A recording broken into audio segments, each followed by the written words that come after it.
Welcome to day 4 of 101 days left to prelims. और आज की इस वीडियो के अंदर हम लोग डील करेंगे डीपीएसपी से रिलेटेड, फंडामेंटल ड्यूटीज से रिलेटेड, अमेंडमेंट से रिलेटेड, जो कि बहुत ज़्यादा इंपॉर्टेंट है और इसके ऊपर यूपीएससी हमेशा क्वेश्चन पूछता है। अंडरस्टैंड करना है कि डे 4 का ऑब्जेक्टिव हमारा केवल ये नहीं कि इन टॉपिक्स को हम फिनिश करें, बल्कि हमको डिफरेंस समझना है फंडामेंटल राइट्स और डीपीएसपीज़ के बीच में। डीपीएसपीज़ को क्लासीफाई किस तरीके से किया जाता है, बेसिक स्ट्रक्चर डॉक्ट्रिन क्या होता है, अमेंडमेंट जो इस चीज़ को के लिए आए थे उनको समझना है और कनेक्ट करना है हर चीज़ को लॉजिकली, जिसके साथ वो चीज़ें आपके दिमाग में हमेशा याद रहें। बहुत इंपॉर्टेंट है, ठीक है। तो यहाँ पे सबसे पहला जो पार्ट है जो कि है डीपीएसपी, वो आर्टिकल 35 से लेकर के 51 तक के बीच में है। हमारे आरटी हमारे डीपीएसपी का नेचर कैसा है, नॉन जस्टिसेबल है, इसके ऊपर हमेशा क्वेश्चन आया है। फंडामेंटल इन गवर्नेंस कैसा है, उसके ऊपर भी सवाल आया है, ठीक है। इंस्पायर्ड कहाँ से हुआ है, आयरिश कॉन्स्टिट्यूशन से इंस्पायर्ड हो रखा है, इसके ऊपर भी क्वेश्चन आया है। तो यूपीएससी ट्रैप क्वेश्चन इसी चीज़ के ऊपर बनाता है कि नॉन जस्टिसेबल होते हैं, ये पूछा जाता है, या फिर नॉट इम्पॉर्टेंट होता है। इसका मतलब क्या होता है? इसका मतलब ये नहीं होता कि नॉट इम्पॉर्टेंट है, नॉन जस्टिसेबल तो मतलब अनइम्पॉर्टेंट है, ऐसा नहीं होता है। ठीक है, तो इस चीज़ को समझना बहुत ज़्यादा ज़रूरी है। क्लासिफिकेशन ऑफ डीपीएसपीज हम लोगों ने 3 कैटेगरीज में इसको डिवाइड कर रखा है, जिसके अंदर एक है सोशलिस्ट प्रिंसिपल, कुछ है गांधीन प्रिंसिपल, जिसके अंदर स्टार मार्क कर लीजिए, पंचायती राज से रिलेटेड क्वेश्चन आता है जो आपके आर्टिकल 40 के अंदर दिया गया है, रिपीटेडली क्वेश्चन पूछा गया है, ठीक है। कॉटेज इंडस्ट्री से रिलेटेड है, प्रोहिबिशन से रिलेटेड क्वेश्चन आता है। सोशलिस्ट के अंदर equal pay for equal work, right to work भी पूछा गया है। मिनिमाइज इन इक्वालिटी से रिलेटेड, मेन और वीमेन बराबर होंगे, इससे रिलेटेड भी क्वेश्चन आता है, ठीक है। तो ये डेफिनेटली पूछा जा सकता है। एंड अल्टीमेटली तीसरा जो कैटेगरी है that is liberal intellectual principles, uniform civil code की बात करता है, separation of judiciary and executive की बात करता है, प्रमोशन ऑफ इंटरनेशनल पीस की बात करता है, जैसे यूएन ऑर्गेनाइजेशन की बात करता है, ठीक है। इनकी इंपॉर्टेंस को ये बढ़ा देता है। अल्टीमेटली फोकस एरियाज अगर देखा जाए, इसके अंदर यही है कि इन तीनों प्रिंसिपल के अंदर कौन कौन सी कैटेगरीज बिलोंग करते हैं, कौन कौन से डीपीएसपी के आर्टिकल्स बिलोंग करते हैं, उसके ऊपर क्वेश्चन पूछा जाता है। कॉन्फ्लिक्ट क्वेश्चन होता है फंडामेंटल राइट्स और डीपीएसपी के बीच में, जो कि बहुत ज़्यादा इंपॉर्टेंट है, इसके ऊपर क्वेश्चन पूछा जाता है। फंडामेंटल्स पहले आए थे, बाद में डीपीएसपी आए हैं, ये इंपॉर्टेंट है। फिर हारमनी अप्रोच क्या होता है, इसके ऊपर क्वेश्चन आया है। कुछ इंपॉर्टेंट केसेस हैं जैसे Golaknath case, Kesavananda Bharati case, Minerva Mill case, ये सारी चीज़ें इंपॉर्टेंट है। देखिए, रट्टाफिकेशन is not important.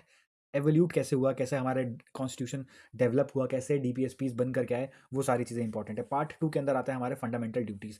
Fundamental duties हमारे आर्टिकल 51A के अंदर है, ठीक है। और इसके की पॉइंट्स क्या क्या जो ऐड हुए थे, 42nd कॉन्स्टिट्यूशनल अमेंडमेंट से ऐड हुए थे। इंस्पायर्ड कहाँ से हुआ था, यूएसएसआर से इंस्पायर्ड हुआ था, पहले 10 हुए थे, फिर एक और हुआ था 86 कॉन्स्टिट्यूशनल अमेंडमेंट एक्ट से। आपको कमेंट करके बताना है 86 कॉन्स्टिट्यूशनल अमेंडमेंट से क्या चीज़ ऐड हुई थी। पूछा जाता है अक्सर यूपीएससी द्वारा कि कौन सी ड्यूटी सबसे आखिरी में ऐड की गई थी, क्या एनफोर्सेबल होते हैं कि नहीं होते, इसके ऊपर क्वेश्चन आया हुआ है। क्या पार्लियामेंट इनसे रिलेटेड लॉ बना सकता है, इसके ऊपर भी क्वेश्चन आता रहता है। फिर बात आती है कॉन्स्टिट्यूशनल अमेंडमेंट्स की, जो कि हमारे आर्टिकल 368 से रिलेटेड है और बहुत ज़्यादा इंपॉर्टेंट है। टाइप्स ऑफ अमेंडमेंट की बात होती है, सिंपल मेजॉरिटी से रिलेटेड, स्पेशल मेजॉरिटी से related, special majority plus state ratification से रिलेटेड क्वेश्चन पूछा जाता है। इनके एग्जाम्पल पूछा जाता है हर चीज़ से रिलेटेड। जैसे 42nd अमेंडमेंट जो है मिनी कॉन्स्टिट्यूशन कहा जाता है, 44th constitutional amendment restore balance करता है, ठीक है। राइट टू प्रॉपर्टी जो है हम लोगों ने इसको कॉन्स्टिट्यूशनल राइट बना दिया था फंडामेंटल राइट से हटा करके। फिर 73rd और 74th, जिसके अंदर पंचायती और म्यूनिसिपैलिटी की बात होती है। एग्जाम्पल आप सबको पता है। 86 राइट टू एजुकेशन से बात करता है और फंडामेंटल ड्यूटी के तौर पर ऐड किया था। 101 आपका जीएसटी से रिलेटेड है, जिसके ऊपर क्वेश्चन इस बार डेफिनेटली पूछा जा सकता है। फिर बात करते हैं पार्ट 4 के अंदर हम लोग बेसिक स्ट्रक्चर डॉक्ट्रिन का, जो कि बहुत ज़्यादा इंपॉर्टेंट है। केशव नंदा भारती केस इसके लिए बहुत ज़्यादा ज़रूरी है। कोर आइडिया ये था कि parliament can amend constitution but can not destroy basic structure. और कुछ इसके बेसिक एग्जाम्पल है, supremacy of constitution, rule of law, judicial review, federalism, secularism, इसके ऊपर क्वेश्चन पूछा गया है। पीवाईक्यूज़ के अंदर आप देखेंगे तो इससे रिलेटेड आपको क्वेश्चन डेफिनेटली मिल जाएंगे। यूपीएससी इस तरह के ट्रैप क्वेश्चंस मज़ा आती है उसको पूछने में। याद रखिएगा, आज के शेड्यूल के अंदर डीपीएसपी आपको 2 घंटे के अंदर कवर करना है। फंडामेंटल राइट्स और डीपीएसपीज के कॉन्फ्लिक्ट जो होते हैं उससे रिलेटेड क्वेश्चन आप देख सकते हैं। फंडामेंटल ड्यूटीज़ देख लीजिएगा, अमेंडमेंट देख लीजिएगा, और लगभग लगभग कुछ हम लोग एमसीक्यूज़ प्रैक्टिस करने वाले हैं रात के टाइम। कभी फिक्स टाइम नहीं होता, ये कभी कभी 11 भी बज जाता है, कभी कभी 10:30 भी बजे हम लोग शुरू करते हैं। तो लेट नाइट हम लोग इसको स्टार्ट करेंगे, ठीक है, लेट नाइट में। तो आप इसको जरूर जरूर हमारे साथ लाइव अटेंड करिएगा, प्रैक्टिस करिएगा।